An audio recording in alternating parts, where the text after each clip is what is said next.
Right, now it's time for me to bring us on to our next guest, who, because you've just seen it change there and hold on, there and there, even on the screen. Yes, we're going to be joined in just a second or two by John Tucker, who's the CEO of HelpFlow.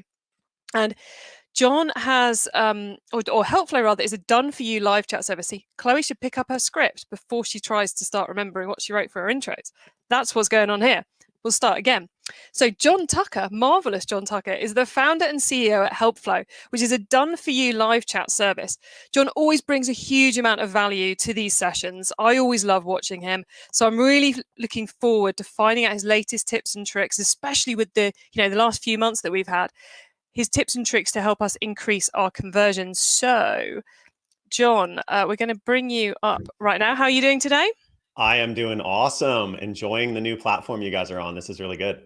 It's cool, isn't it? I mean, Derek's just left me, let me do the first one with this crazy platform with the things going in and out. But I think I'm loving it. I might have to invest myself, I have to say. But John, as you know, we're running a little bit behind, so I'm going to let you get straight into it. So let me bring your slides up. And sir, it is all over to you. Perfect. Cool. And I can see it live streaming and everything. So I know that it's working. I am nerding out on this platform. So really happy with it. Super excited to be here with you guys. I'm going to get straight into it. We're going to have a super, super actionable session. And what I want to start with, what I'm going to be talking about high level or broader level is how to maximize conversions with live chat. But specifically, we're going to be focused on the problem of abandons. And growth in e-com is really hard. It's hard to scale up your store. It's hard to make ads work. It's hard to get the right flow between ads and emails to work. There are so many pieces to moving your business growth up. And most people initially focus on like traffic is so expensive. It's hard to make traffic work. I got to get, my CPA down. I got to, make the ROAS a little bit better. They focus a lot on the traffic side of driving traffic to the site to drive sales. But a big thing a lot of people don't understand is for every 100 people that start the checkout process, 50 or more of them will end up abandoning. They'll just stop. They won't complete the actual purchase process, even though they started. And some of those will happen very deep in the checkout process. So in the actual payment page, in the page, all those areas. And so that's where a lot of the leaking revenue happens. It's not because you don't have the right traffic coming to your site. It's because you are losing a lot of people that actually end abandoning. So the problem here, I'm going to adjust my camera a little bit. The problem here is that emails, SMS, retargeting ads, all that stuff is not enough to save a lot of these abandons because they target people that already left. Like all of these people are left the site and then you're trying to get them back. And you can predict before they actually leave and then engage with them on the site. They walk out the door. You can save a ton of those. And so that's the type of stuff we're going to go into today. And I'm going to be using study. I'm going to back back on as we go through. I want to start with a couple of data points just to show you like how serious of a problem abandonment can be. So this site, I'll keep the actual client anonymous, but they are a makeup and skincare brand. They do a lot of sales. And so this is something in these sessions I always call out. The reason why I'm using a pretty high producer, $750 a month, is pretty solid. The reason why I'm using that is that way I have large numbers for every cohort that we're going to be going through. We're going to be kind of slicing and dicing. And so to be clear, the numbers scale down to smaller stores. And so when you're considering this stuff for your site, keep in mind that the numbers scale down to smaller stores. Last thing I'll mention is a pretty strong site-wide conversion rate. Their site-wide conversion rate is 3.8, really, really solid. That's across the board for all traffic. They have a healthy average order value. They're in a good spot overall, but they still have a pretty big abandons problem. So I wanna dig into that. And Chloe, if you can hear me, I noticed the camera part turned off. I don't know if that's an issue on my end or on the tech end, but just kind of wanted to call that out.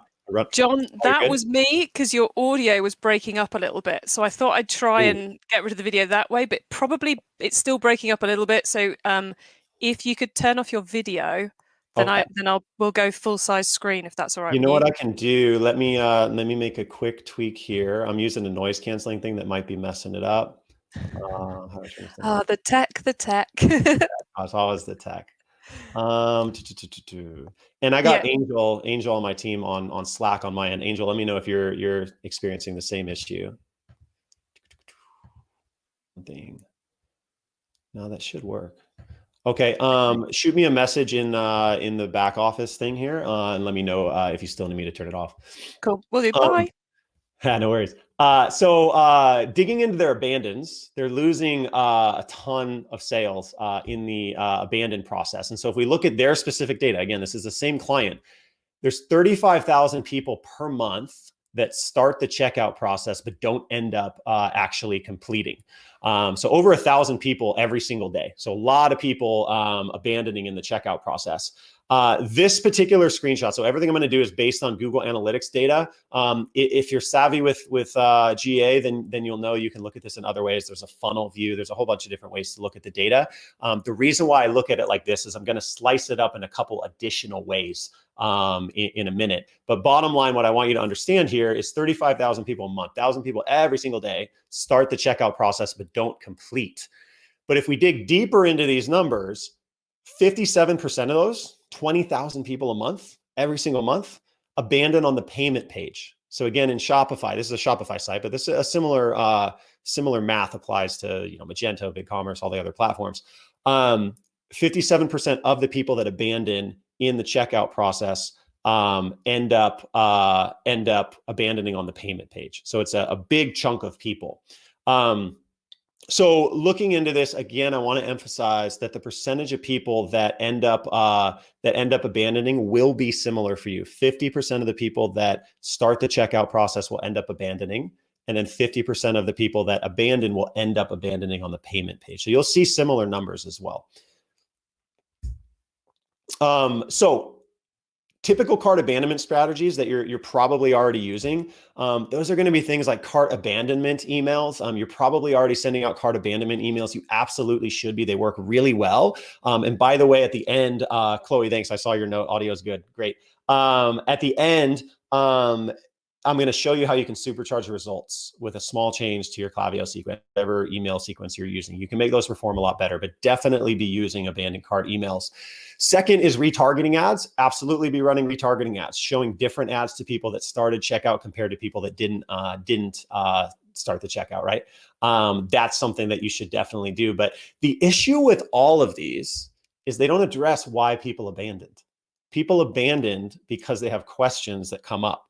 They have something that came up around, compatibility of the product, risk reversal type of stuff. So like with beauty products, if I don't like the shade or exactly what shows up at my door when I use it, or even if I don't, what's my options there, right? So certainty and risk reversal types of things. Those are really important.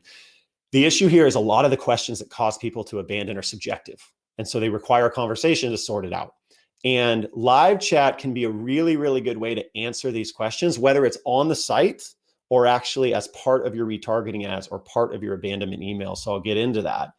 So looking at this particular client, a lot of people, they think of live chat as a customer service tool. And it is. You can do a lot of post-sales stuff on customer service or on live chat. But you can also use it to drive a massive amount of sales if you use it really strategically. And that's what we're going to dig into today. And to give you an example of what's possible and what we see across a lot of clients, but you guys can implement this stuff yourself too.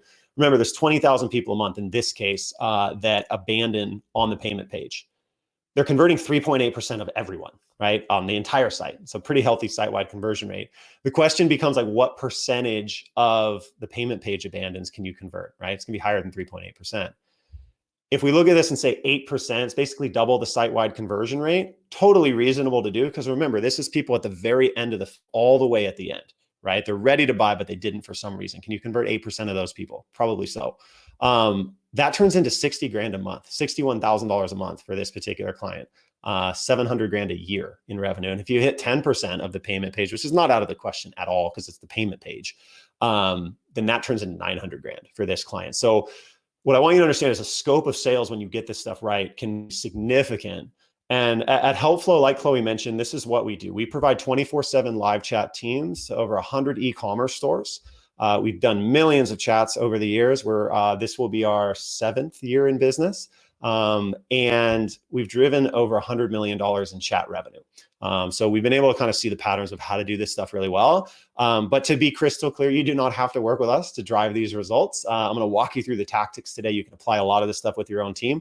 And I just kind of want to show you guys behind the scenes how we do some of this stuff so that you can apply it yourself.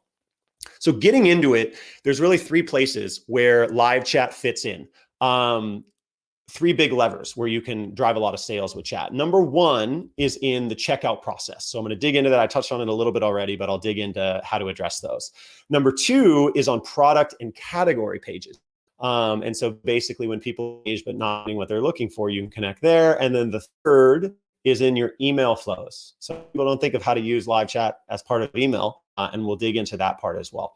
So I'll walk you through strategies for each one. And Angel on my team, since you're listening, let me know in Slack that audio's all good, everything's all set. So starting with the checkout process. Okay, it's cutting a bit. Keep me posted on it, Angel. I'll try to stay still. Starting with the checkout process. Basically what you want to do here is you want to predict if somebody is going to abandon and then engage with them automatically before they leave. And so you can see a screenshot here of the Shopify checkout in this particular case. What you're trying to do is identify patterns of how people abandon and get ahead of that. So before they actually end up abandoning, engaging with them on chat. Ways you can do that, there's a whole bunch of different ones, but the main ways that you can do that is to look at changes in progress as they move through checkout. So using the Shopify one, and I'm going to minimize my use of the computer here, but looking through Shopify, you've got the cart, the information page, the payment page, and then the actual confirmation, right? Basically what you're doing here is you're looking for changes in velocity as they move through the checkout. So if somebody cranks through the product page, they crank through the shipping page, but they freeze up on the payment page, then you can engage with them at that step. So you're looking for changes in velocity and then engaging with them before they start to abandon. I'm not talking about exit intent. That stuff doesn't work in many cases. It can work, works a little bit, but I'm talking about engaging with somebody before they actually start to think of abandoning. That's the most power here. And so basically what you're doing is engaging in checkout. If you're on Shopify, you technically need Shopify Plus to do this. If you get it right, this will more than pay for the fees of Shopify Plus on any store doing over probably 20K a month in revenue. This will pay for itself just getting this part right. You do need Shopify Plus. Other platforms you don't, but I'll kind of skip that for today. Separate from saving sales in the checkout, you can use this stuff to improve the overall purchase process also. So you can remove friction in the checkout when you realize people get confused about shipping options and those types of things. So you can use the information to cover, to improve a lot of steps in your overall checkout process and save more abandons. So that's the checkout process. Saving abandons in the checkout process is relatively obvious. People abandon checkout and you want to be able to save those. But the next one is highly engaged productors, people that are really into the product, but for one reason or another, not abandoning. And Angel, if you can let me know if the audio is good again. So the example side I want to use, this is not a client, but I want to use this as an example because I think it's a good representation of the niche that we're talking about. Imagine somebody going to this product and looking into makeup and skincare products. This particular site, probably similar to yours, they have a lot of categories and a reasonably wide range of products. And so if we look at this, you can see the top nav, a lot of different places that they can go. But if you dig into a category, think of what the visitor is going to be doing in this category. They're going to filter by, various criteria, color, those types of things. And what you're looking for is somebody that is clearly looking for something. They're clearly engaged in the category, but they don't move into the product. They don't move forward into the product page. And so you can track this in a couple ways. Easy ones are time on page. But basically what you can do at a high level is track the time on the page, track the engagement in the page of like scroll depth and those types of things. It's a little technical to do that, but it's totally doable with Google Tag Manager and that side of things. And you want to track somebody that's engaged, but not moving into an actual product page. Those are the people that you want to engage and invite them to chat at that perfect moment to help them find what they're looking for. So if you get that chat invite timing really, really good, you'll be able to invite them to chat and help them to buy. So you're tracking time on page, but not having clicked through the product. If they do get to a product page though, what they're going to be doing is, reviewing information, configuring the product, like configuring colors in this particular case, those types of things. And what you're trying to do here is track people that are clearly engaged in the product. For example, if they configure a product, spend some time scrolling down the page and reading through the stuff that's there, but they don't move into checkout, again, that's somebody that's clearly interested. And so what you can do here is you can track engagement in the page based on those clicks on the configuration of the product. That's one thing you can do. You can track the scroll depth, like I mentioned, using Google Tag Manager. Another thing you can do, I can see on the screen over here, they've got the ingredients accordion that kind of expands the ingredients. They've got what makes a difference that expands some things. And as I recall, they have, I think, testimonials further down the page. You can track all of that as engagement and then focus on people that do not actually move into the checkout. And so basically what you're trying to do is, again, invite somebody to chat by seeing that they're engaged but not moving into the checkout process. So that's something that can save a ton of sales. And I want to show you some metrics for this particular client. So again, you guys see the scope of what's doable here. Angel, let me know about audio again. I'm just going to kind of keep going back to that. So in this particular case, these guys get 350,000 visits per month to the entire site. 176,000 of those view a product, but don't actually move into the checkout process. So it's good engagement, right? But it's one product. That's not enough engagement to say, oh, like they're super engaged. We should chat with them. If you dig deeper, 138,000 of those people view multiple products. So a big chunk of those people, almost 80% of the people that view one product in Abandon actually view two products in Abandon. And so what you're looking for here, again, is layers of engagement. And this is a big chunk of people that you can potentially save. And so again, question becomes, what percentage of those is realistic to save if you get this right? So the 176,000 people that look at multiple products, the site-wide conversion rate is 3.8%, right?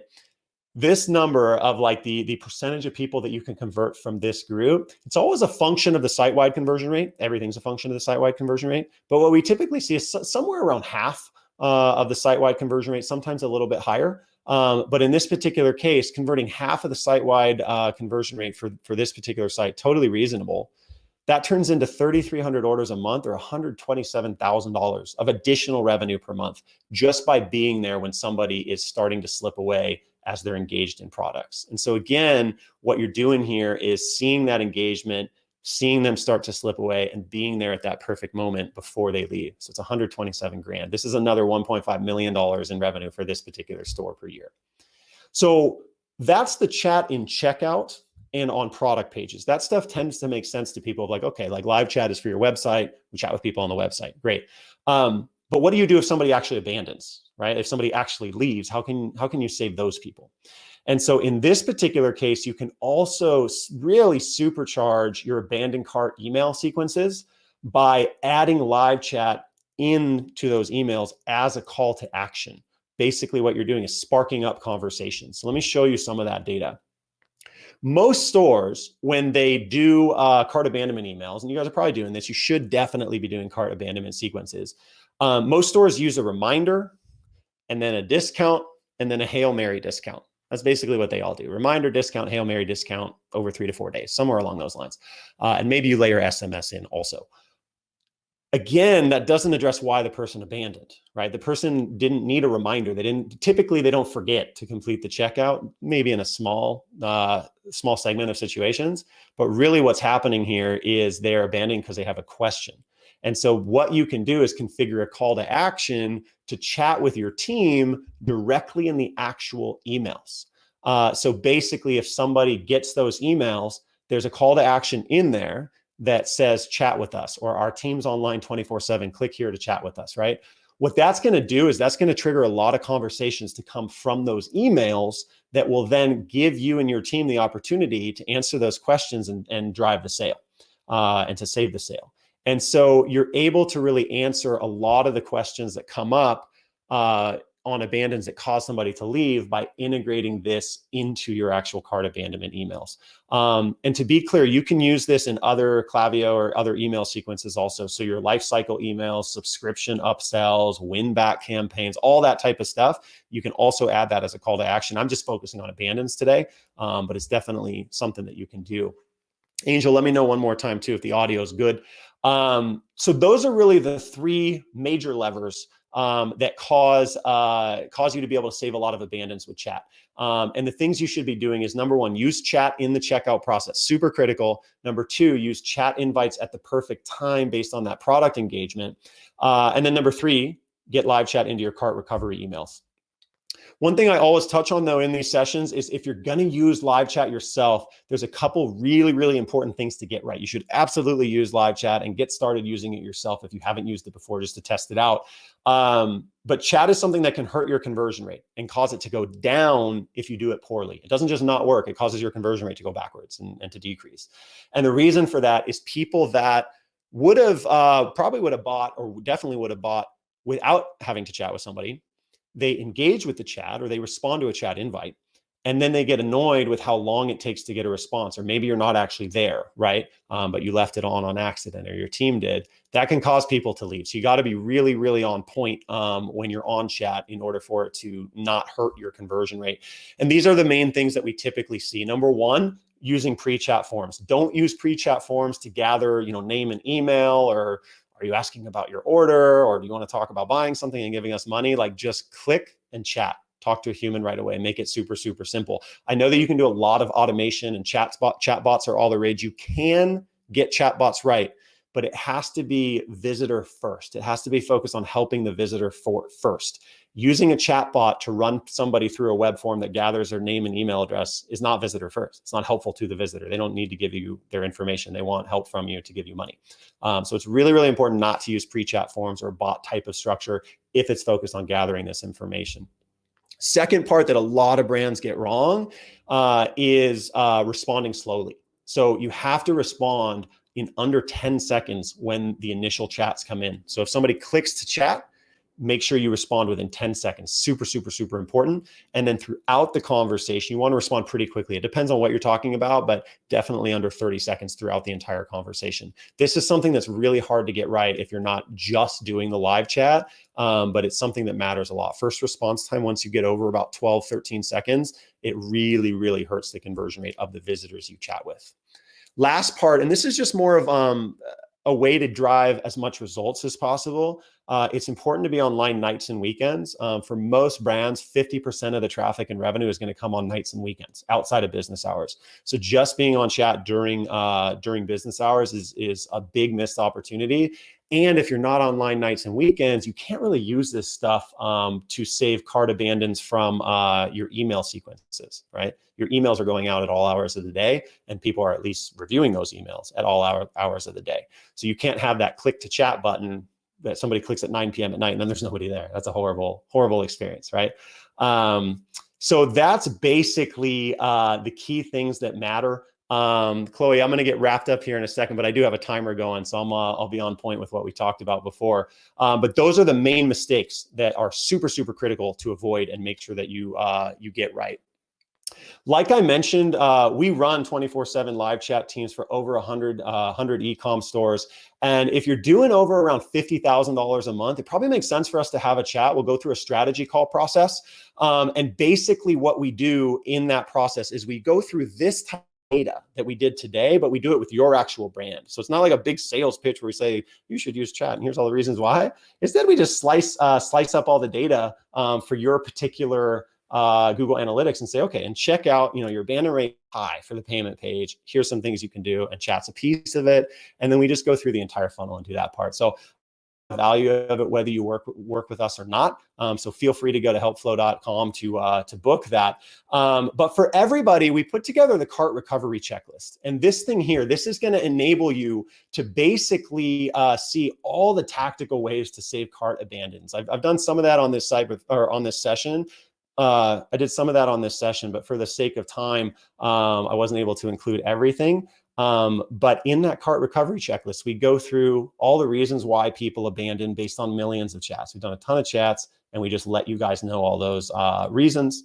And we also go through how to predict abandons, how to integrate it into the email sequences, all that type of stuff. So that's basically what we've got as far as a resource. If any questions come up, feel free to reach out to us. Happy to dig into any other details, but check out the cart recovery checklist. And I hope that this has been helpful for you guys. Make sure that you're using live chat and look at your payment page abandons the way that we've done it in this video, because I think that'll be some motivation for you to be able to save your abandons and really focus on that. And by the way, I just got a note from my team that the HelpFlow banner thing at the bottom is blocking the cart recovery checklist. So it is in the chat box. You can see it. But the actual link is helpflow.net/FOEbeauty-checklist. And it looks like Chloe just moved it. So you can see the link now. Check out that checklist. And if there's any questions, I'm happy to dig into that stuff. Chloe, that's all I've got for today. I'm happy to dig into anything, but there you are. Here I am. John, that was excellent. Thank you very much. And we've got the checklist and the link coming in forever because Derek's helping out as well. Love it. Loving this new tech. No, that was a brilliant session. And as I warned you all before, guys, John really brings the goods, doesn't he? So much detail in there. I love all those stats and those numbers. John, I kind of have a personal goal that if I ever get around to launching an e-commerce business, one of my primary goals will to make it big enough that I can give you the live chat, because that seems like a really obvious way to make money. I'm biased, but I agree. Yeah. Anyway, John, could you just remind people once more, as I managed to hide your links, where they can get in contact with you, please, and what they should do? Yeah, helpflow.com is the best place to reach out. We got a chat box there, but then we also have the link to book that strategy call. So happy to dig in on a call. And then the link for the actual checklist is here on the screen. And then my team also put it into the chat box. So it's and so did Derek as well. So the link for the checklist is on the screen as well as in the chat. So definitely dig into that recovery checklist. Excellent. Thanks for that, John. And thanks for being such a great part of the summit today. We shall happy to help. See you again soon. Thank you so much. Take care, guys.